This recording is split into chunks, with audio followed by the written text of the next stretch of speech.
Municipal workers trade union alliance KMC-DMC کے 7,000 retire وفات یافتہ ملازمین اپنے واجبات کی ادائیگی سے تاحال سندھ کابینہ کی کمیٹی کی منظوری کے باوجود محروم ہیں۔ Municipal workers trade union alliance کے قائدین سید ذوالفقار شاہ، اشرف امان، جاوید بلوچ، گل اسلام، یوسف انجم، حبیب الرحمان اور راجہ عاصم شہزاد نے کہا ہے کہ فوری ادائیگیاں کر کے رمضان المبارک میں 7,000 ریٹائر اور وفات یافتہ پینشنرز کے خاندانوں کی دعائیں لی جائیں۔ میونسپل ورکرز کے قائدین نے مشترکہ طور پہ کہا ہے کہ نومبر 2020 سے عدالتی احکامات پر وزیر اعلیٰ سندھ کو KMC-DMC کے 7,000 ریٹائر اور وفات یافتہ ملازمین کے واجبات کی ادائیگی کی سمری بھیجی گئی تھی، جو کہ تاحال منظور کی طالب ہے۔ اس سلسلے میں کابینہ کی خصوصی کمیٹی نے بھی منظوری دے دی، لیکن وزیر اعلیٰ سندھ کے مصروفیات کے باعث 17 ماہ سے یہ سمری دستخط نہ ہو سکی۔ اب جبکہ رمضان المبارک کا مبارک مہینہ ہے، اس ماہ غربا مساکین کی مدد کی جاتی ہے، تو یہ ریٹائر اور وفات یافتہ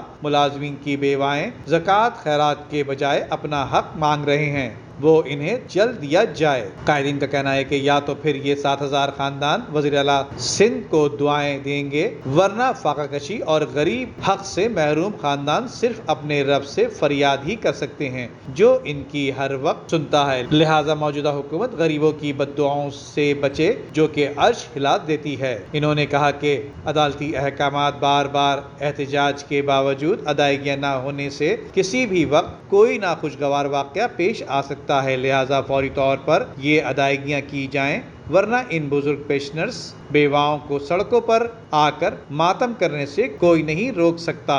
ان قائدین نے ایڈمنسٹریٹر بلدیہ عظمیٰ کراچی سے وعدہ پورا کرنے کا بھی مطالبہ کیا ہے، جو کہ یہ کئی مرتبہ کر چکے ہیں۔ ندیم صدیقی، میٹرو 7 پاکستان۔